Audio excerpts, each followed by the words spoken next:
Hello guys and gals, and welcome to another episode of Unique Items.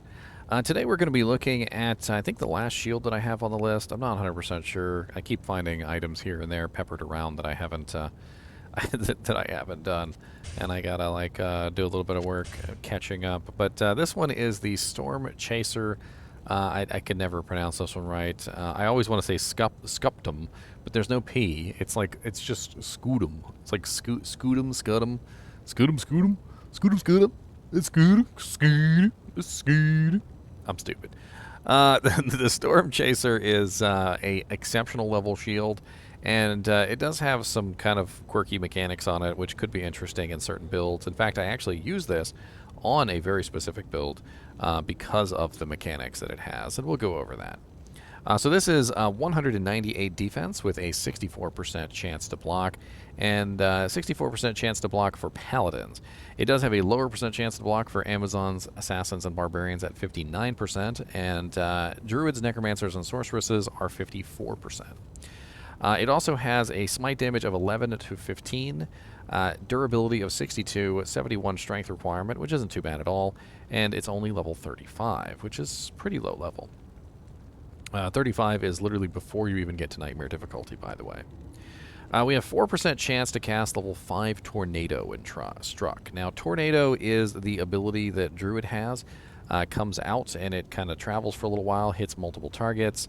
It may not do a large amount of damage. It is physical damage, by the way, so it is going to get mitigated. But it basically is 57 to 69 damage on the Tornado. Now, the interesting thing about chance to cast abilities is they can be synergized. So if you were, for instance, a Hurricane Druid, or my Hurricane Wolf, which was actually a pretty fun build, you could utilize this on that character to get free tornadoes, which would come out and hit targets. Now, fully synergized, we are talking about like a decent amount of damage. Nothing too super amazing, but definitely a hell of a lot better than 57 to 69. And I used it in combination with a Stormlash, specifically because the Stormlash also has tornado procs on it, so I was just shooting out tornadoes and twisters everywhere. Yeah, if you guys haven't seen that character, I'm sure I have a video up on it somewhere in my thousands of videos. I also have 10% we also have 4% chance to cast level 6 Blizzard on this particular item. Now, this can actually come in handy because what it's going to do is it's going to kind of chill all the monsters around you where it goes off. And it's also going to cast directly on the target. So a lot of people don't know this about spells. So there's kind of like two different kind of spells. There's spells that shoot out of you, and there's spells that just kind of cast on top of a target like a curse. Blizzard is like a curse. So what's going to happen is when a monster hits you, even if they're a ranged monster, it's going to shoot off at that monster at a pretty far away distance. So as we're kind of just like standing there, you know, just taking hits, so to speak, which let's go take some hits, shall we? Let's see if we've got any ranged monsters out here.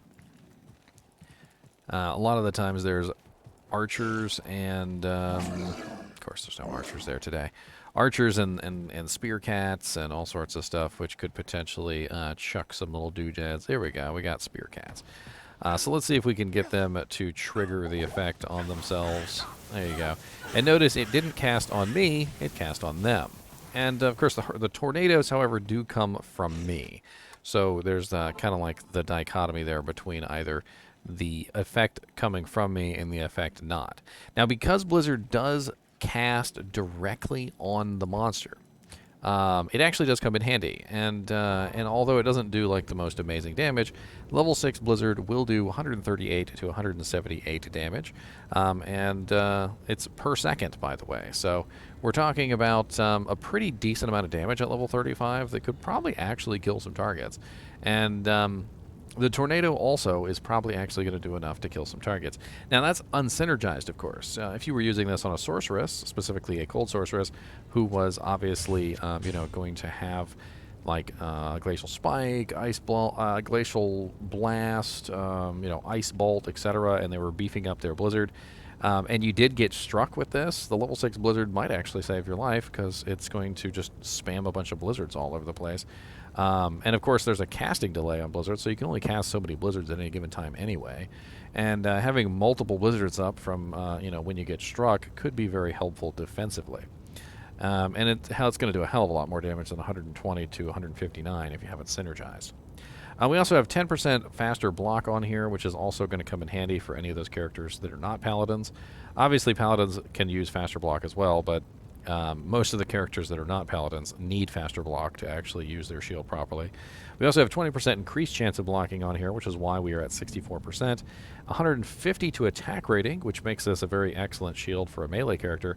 150 attack rating is actually freaking amazing.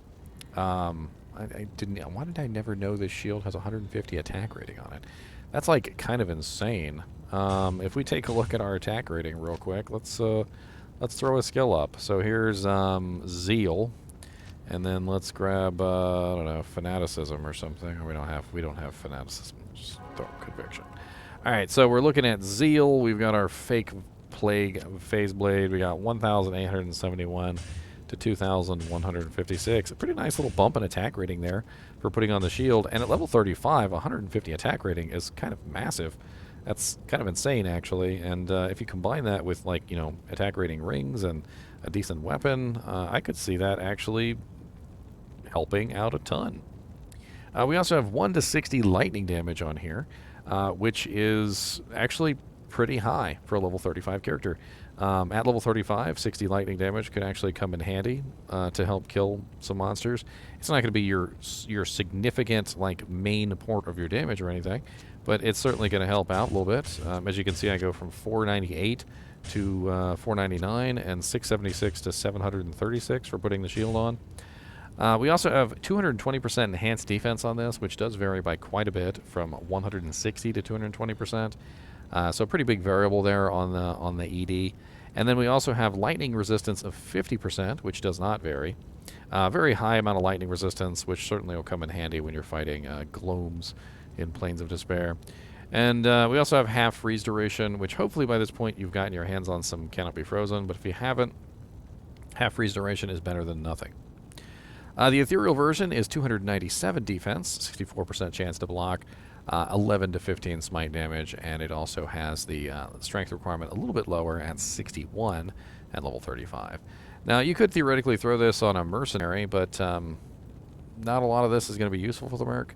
I mean, the lightning resistance will be useful. The 2 procs will actually work as he gets beat down. They don't block, though, and they don't use attack rating, so not really a whole lot there for a mercenary. We can upgrade this, and let's see how it upgrades, shall we? So we're going to need a Lem, a Co, and a Perfect Diamond, and we are going to go from the Stormchaser Scutum, 198 defense, 64% chance to block, 11 to 15 smite damage, 62 durability, 71 strength, level 35, to the Stormchaser Hyperion, 393 defense, 74% chance to block. As you can see, we went up by 10% by upgrading it to the Hyperion. 14 to 32 smite damage, 82 durability, 127 strength requirement, level 55. So a pretty nice little bump there in block chance, a very nice bump in defense, very nice bump in smite damage, even the durability went up. Quite honestly, a very nice upgrade. And honestly, the level requirement didn't go up so high to make this untenable. Level 55 is actually not bad. Not bad. Kind of makes me want to upgrade the one on my Hurricane Wolf now. The Stormchaser Scutum Ethereal version upgrades from 297 defense, 64% chance to block, 11 to 15 smite damage, 62 durability, 61 strength, level 35. To 588 defense, 74% chance to block, 14 to 32 smite damage, 82 durability, 117 strength, level 55. Now, of course, the ethereal version would have to be Zotted if you wanted to actually utilize this on a character. Obviously, you could put this in the ethereal version on the Act 3 Merc, but there's really not a lot of good reason to do that. As far as shields go, there's definitely better options. I think the strength of this shield comes from, number 1, it's pretty high block chance, and number 2, it also does very well with the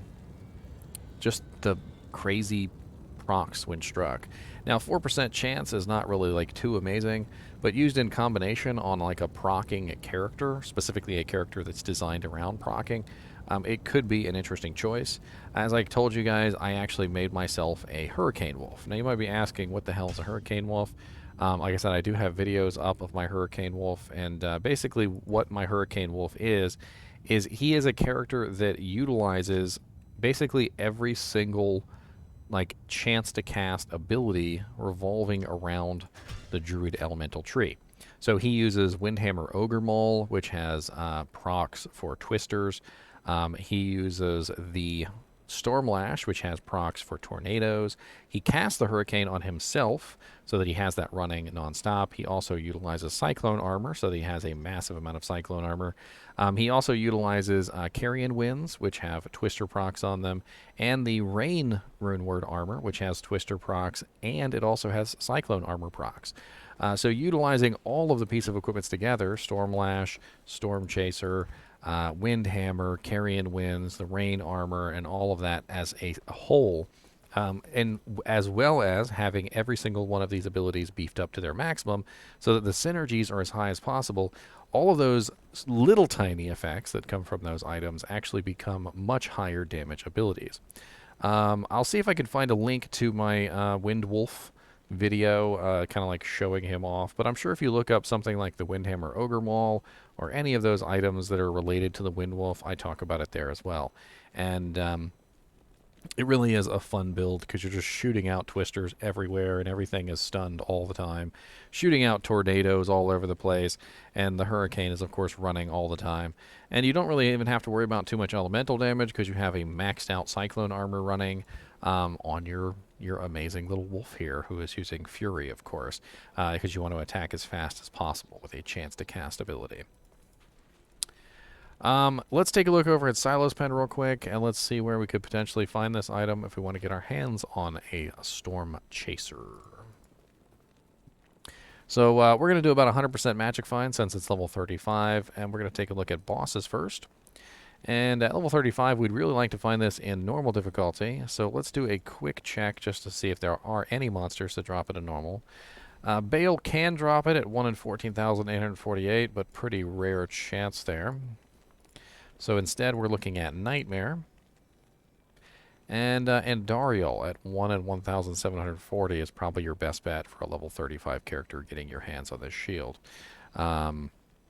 Not exactly the best choice, but Andariel in Nightmare is definitely better than, like, Mephisto in Nightmare. And let's take a look at Super Uniques real quick. Again, let's take a look at normal Super Uniques first. So none of the normal Super Uniques can drop this item. And as far as Nightmare, we've got Summoner and Arcane Sanctuary, Fire Eye, and the Palace Cellar, Fang Skin, Dark Elder. Those are all decent choices, although they have pretty crappy drop chances at 1 in 14,000. The Cow King in Nightmare can drop it at 1 in 5,650. I'm not seeing a lot of Act 1. Well, Pit Spawn Foul Dog can potentially drop it. 1 in 20,000. Pretty terrible. As well as the Countess, 1 in 19,000.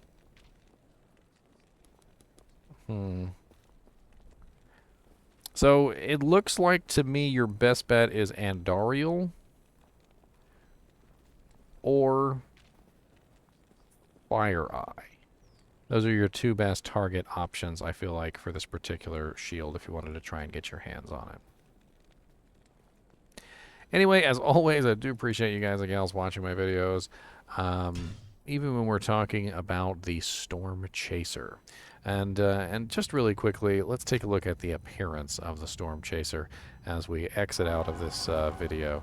The Stormchaser is a very sexy-looking shield. It reminds me of a kind of like a copper shield. Notice how it has like the green sort of copper oxidation going on around it. And then, of course, it has the gold twisted braid coming toward the center, and in the center of it is the shining blue gem, and it just looks absolutely beautiful. And I feel like I need to just, like, take this and just really zoom it in and just get, like, the best zoomed in zoominess on this shield. Like, oh, yeah, there we go.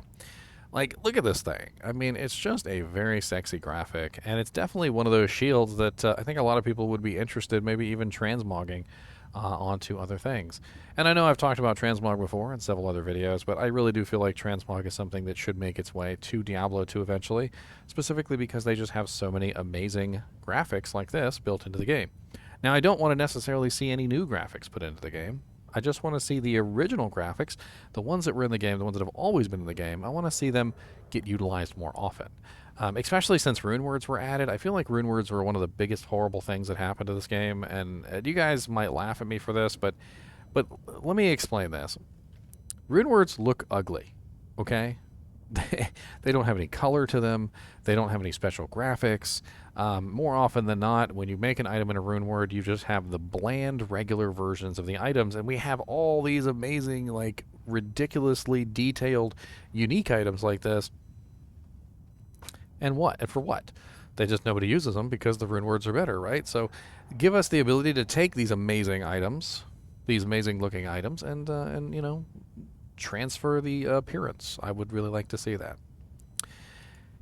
Anyway, as always, I do appreciate you guys and gals watching my videos, even when we are talking about chasing storms. And as always, get out there and chase some more storms.